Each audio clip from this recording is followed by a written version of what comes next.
Cuando Alejandro Montero vio a aquella chica parada en el arcén de la carretera, con el coche averiado, cuando notó el vestido rosa modesto y la Biblia que apretaba contra su pecho como si fuera lo más valioso del mundo, cuando vio la cruz de plata que le brillaba en el cuello, pensó que sabía exactamente quién era. Otra chica ingenua, otra que creía en los cuentos de hadas, otra que sería fácil de conquistar y luego olvidar. Él era Alejandro Montero, 34 años, rico, guapo y con un corazón tan frío que ninguna mujer había conseguido jamás calentarlo. Había tenido decenas de relaciones, todas terminadas de la misma manera, él aburriéndose y ellas llorando. Pero cuando se detuvo a ayudarla y ella levantó los ojos hacia él, cuando ella sonrió sin malicia y le agradeció sin esperar nada a cambio, algo dentro de él se resquebrajó. No sabía todavía que aquella chica con la Biblia entre las manos llevaba un propósito, y ese propósito era salvarlo precisamente a él. Si estás preparado para esta historia, escribe en los comentarios desde dónde estás viendo este video. Era una tarde de finales de verano cuando todo cambió. Alejandro Montero conducía su coche deportivo rojo por las carreteras de la Sierra de Madrid, volviendo de la finca familiar después de un fin de semana que prefería olvidar.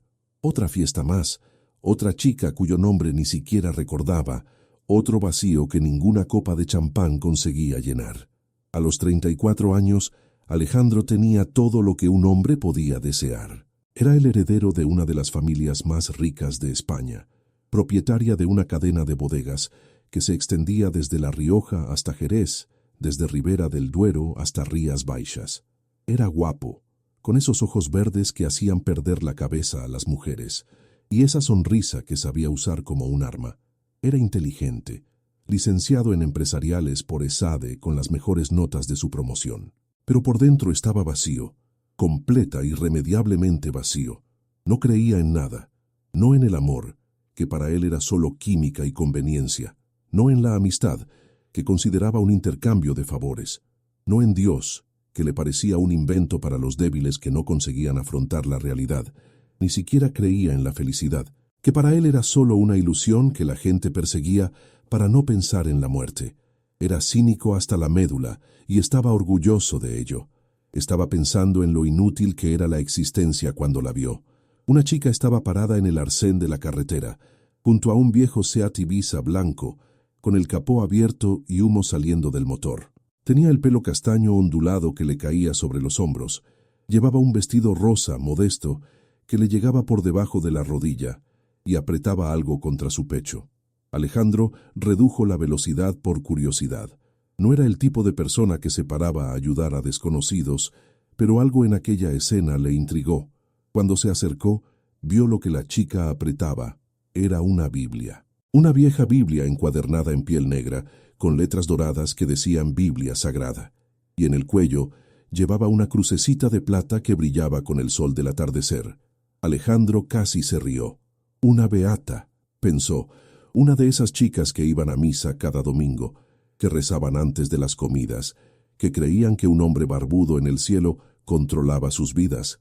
Patético. Pero se detuvo de todas formas. Quizás por aburrimiento, quizás por curiosidad, quizás porque era demasiado guapa para dejarla allí. Bajó del coche y se acercó con su sonrisa habitual de depredador. La chica se volvió hacia él y sus ojos le impactaron. Eran de un marrón cálido, casi dorado, y brillaban con una luz que él nunca había visto antes. No era la admiración que solía ver en los ojos de las mujeres. No era deseo, no era cálculo, era algo diferente, algo que no conseguía identificar. Ella sonrió, una sonrisa genuina que no pedía nada a cambio. Le agradeció que se hubiera parado y le explicó que el coche se había recalentado y que no sabía qué hacer. Ni siquiera tenía el móvil para llamar a alguien. Lo había olvidado en casa esa mañana. Alejandro miró el motor humeante y entendió que no había nada que pudiera hacer allí. Le ofreció llevarla hasta el pueblo más cercano, donde podría llamar a un mecánico. La chica dudó un momento. Miró la Biblia que tenía entre las manos, luego lo miró a él, luego sonrió de nuevo. Dijo que aceptaba, pero que antes tenía que coger algo del coche.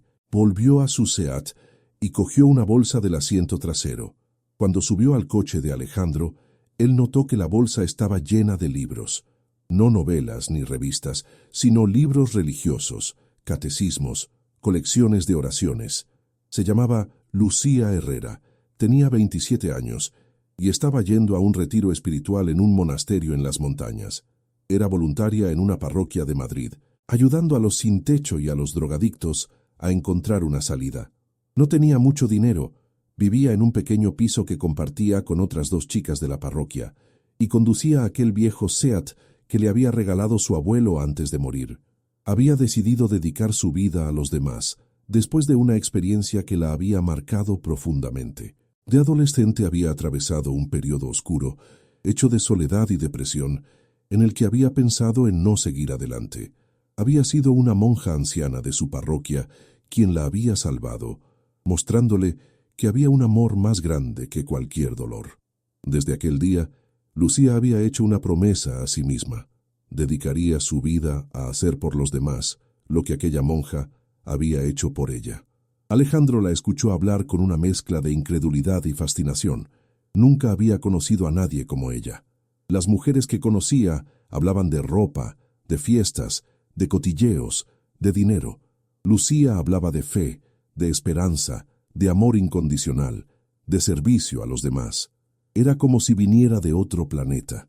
Cuando llegaron al pueblo, Alejandro se ofreció a pagar al mecánico. Lucía rechazó educadamente. Dijo que Dios proveería como siempre había hecho. Él insistió, pero ella fue inamovible. Le agradeció el viaje, le deseó todo lo mejor, y bajó del coche. Antes de irse, se volvió hacia él y dijo algo que lo dejó sin palabras. Le dijo que rezaría por él. No sabía por qué, pero sentía que él lo necesitaba. Luego se fue, con su Biblia apretada contra el pecho y su cruz brillando al sol. Alejandro se quedó parado mirándola alejarse, intentando entender qué acababa de pasar. En los días que siguieron, Alejandro no consiguió quitarse a Lucía de la cabeza. Era absurdo. Él, que había tenido a las mujeres más guapas y sofisticadas de España, que se había cansado de modelos y actrices, no conseguía dejar de pensar en una chica con un vestido rosa y una Biblia entre las manos. Intentó convencerse de que era solo curiosidad, o quizás un desafío. Sí, tenía que ser eso. Lucía era diferente de las demás, y él quería demostrar a sí mismo que al final era como todas, que debajo de esa fachada de pureza había la misma vanidad, la misma avaricia, el mismo vacío que había encontrado en cada mujer que había conocido. Decidió localizarla. Con sus recursos no fue difícil. En pocos días descubrió dónde vivía, dónde trabajaba como voluntaria, cuáles eran sus costumbres. Lo que descubrió lo sorprendió. Lucía Herrera era exactamente lo que parecía. No había esqueletos en el armario, no había secretos ocultos, no había contradicciones entre lo que decía y lo que hacía. Había crecido en una familia humilde, pero cariñosa, en un pueblo de Toledo. Su padre era carpintero, su madre ama de casa que había dedicado la vida a sus 4 hijos. Tenían poco, pero lo que tenían lo compartían con alegría. Nunca había tenido una relación seria, no porque nadie la quisiera, al contrario, muchos chicos lo habían intentado. Pero ella decía siempre que estaba esperando a la persona adecuada, la que Dios había elegido para ella. Creía en el matrimonio como sacramento, en la pureza antes de las bodas, en el amor como don divino. Alejandro encontró todo esto ridículo, y al mismo tiempo extrañamente fascinante. Decidió volver a verla. Se presentó en la parroquia donde hacía de voluntaria, fingiendo que quería hacer una donación.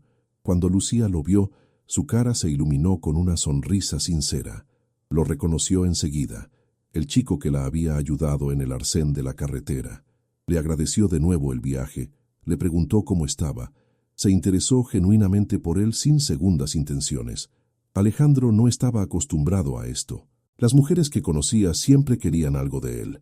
Su dinero, sus contactos, su estatus. Pero Lucía no parecía querer nada. Él aceptó ver el trabajo que hacían, más por curiosidad que por generosidad. Lo que vio aquel día cambió algo dentro de él. Lucía lo llevó a un albergue para sin techo gestionado por la parroquia. Alejandro nunca había estado en un sitio así. Él, que había vivido toda la vida entre hoteles de 5 estrellas y fincas de lujo, se encontró en un sótano húmedo, donde decenas de personas dormían en colchones gastados, comían platos sencillos servidos en platos de plástico y daban gracias a Dios por lo que tenían. Al principio se sintió incómodo. Estos eran los perdedores de la sociedad, los que no lo habían conseguido, los que lo habían hecho todo mal. Al menos eso había pensado siempre. Pero luego vio cómo Lucía interactuaba con ellos. Los llamaba por su nombre, conocía sus historias, sabía quién había perdido el trabajo y la familia por culpa del alcohol, quién había huido de un pasado de violencia, quién había acabado en la calle después de una serie de desgracias que podría haberle pasado a cualquiera.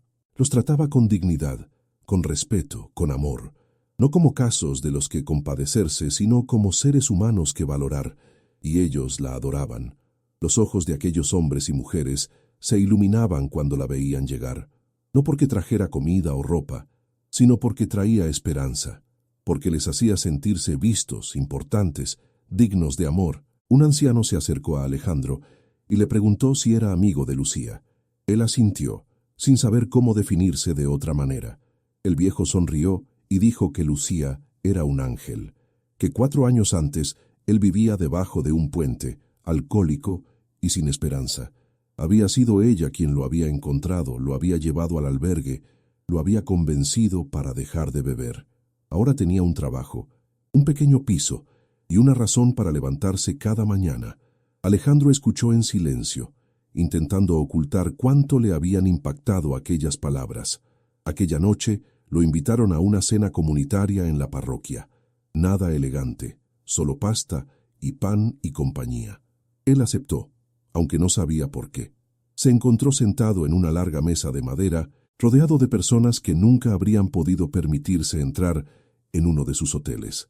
Obreros, pensionistas, inmigrantes, exdrogadictos, gente que la sociedad consideraba invisible. ¿Te está gustando esta historia? Deja un like y suscríbete al canal. Ahora, continuamos con el vídeo. Y se dio cuenta de algo extraño. Por primera vez en años, no se sentía solo.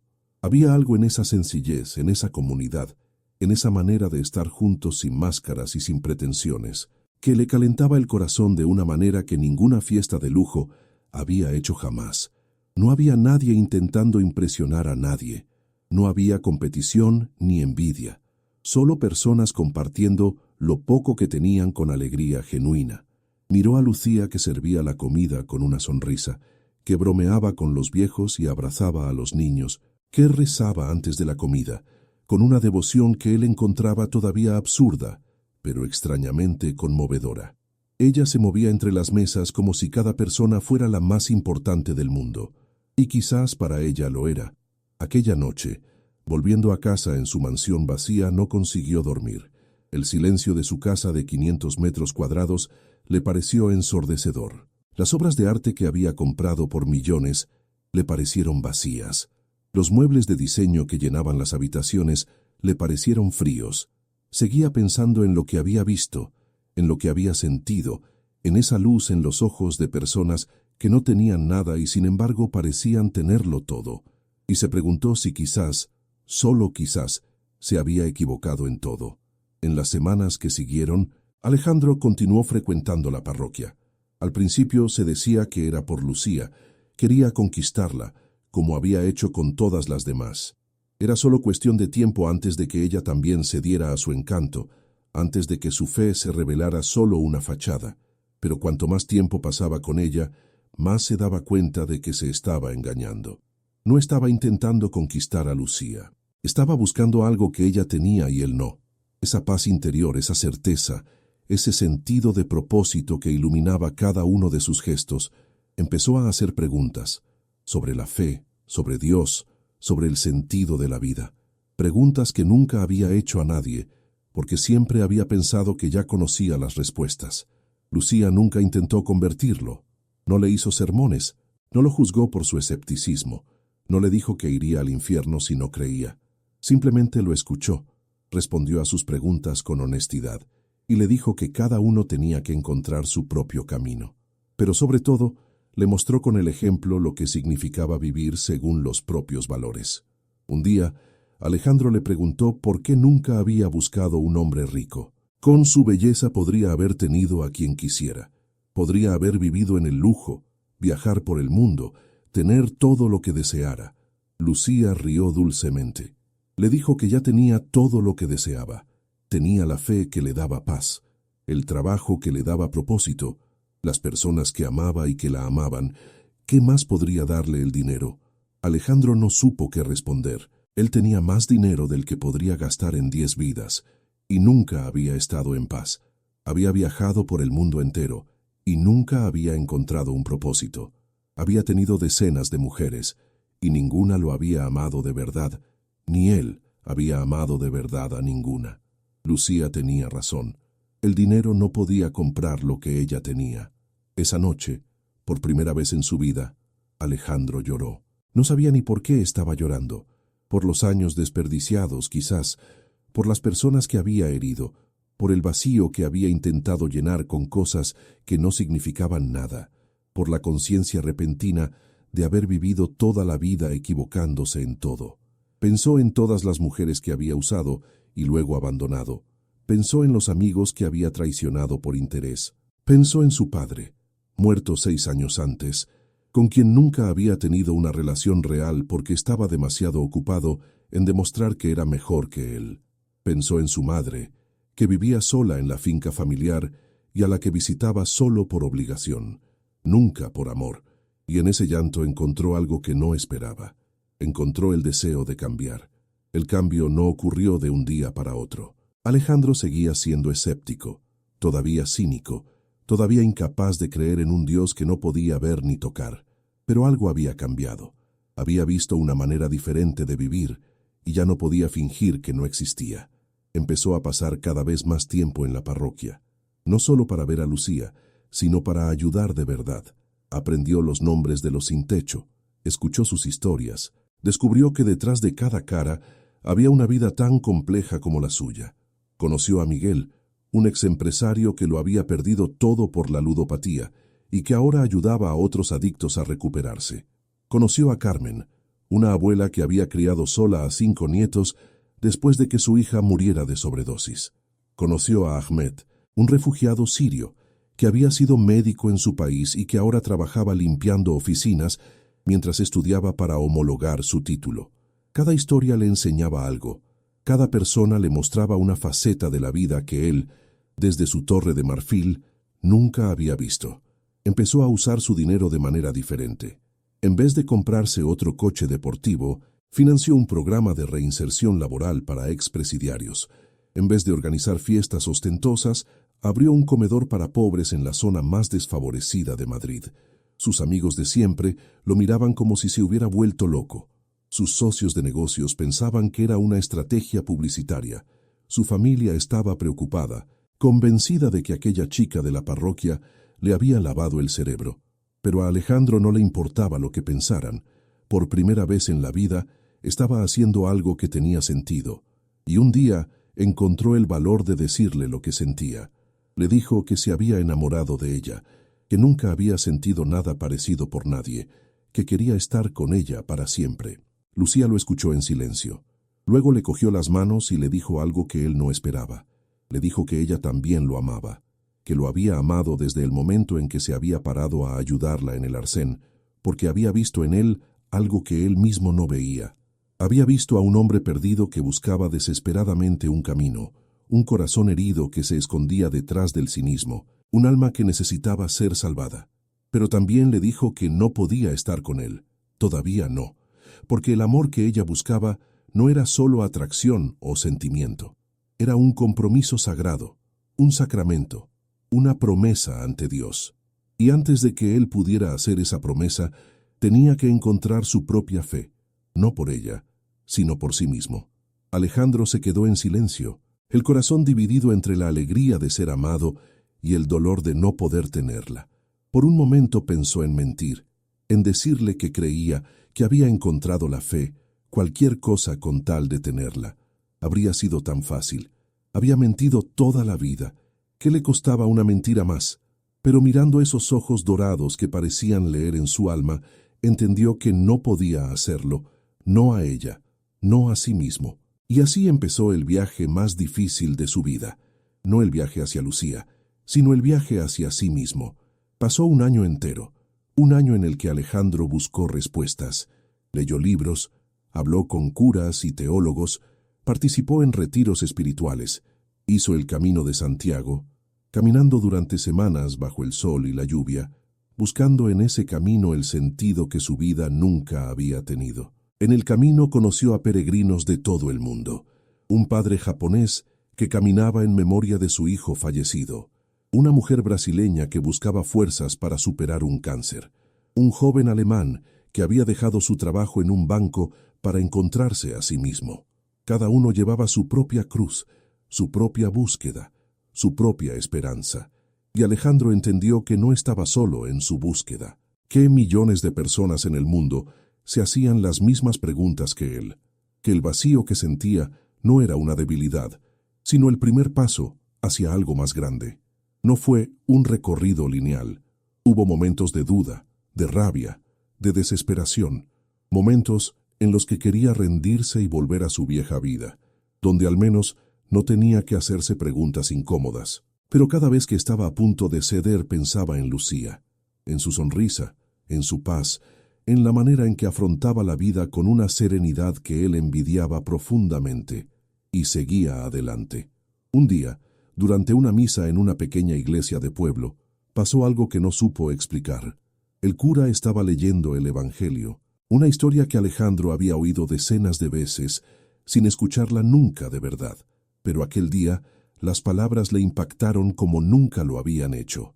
Hablaban de un hombre rico que lo tenía todo, pero no tenía nada. De un hombre que buscaba la vida eterna y al que Jesús invitó a vender todo lo que tenía y seguirlo. Alejandro se reconoció en aquel hombre, y por primera vez entendió lo que significaba esa historia. En ese momento, en esa pequeña iglesia de pueblo, Alejandro encontró lo que buscaba. No una certeza absoluta, no una fe ciega, sino algo más valioso. Encontró la esperanza. Volvió donde Lucía con el corazón lleno de una paz que nunca había conocido. Ella lo esperaba delante de la parroquia, con su Biblia entre las manos y la cruz que brillaba al sol, exactamente como el día en que la había conocido. Cuando lo vio llegar, sus ojos se llenaron de lágrimas. No hacían falta palabras. Ella entendió mirándolo que algo había cambiado. 6 meses después se casaron en esa misma pequeña iglesia de pueblo donde Alejandro había encontrado la fe. No fue una ceremonia lujosa. No había invitados famosos. No había champán caro, no había fotógrafos de revistas. Solo estaban las personas que amaban, la familia de Lucía, los voluntarios de la parroquia, los sin techo que Alejandro había aprendido a llamar amigos. Lucía llevaba un vestido blanco sencillo, cosido a mano por las mujeres de la parroquia.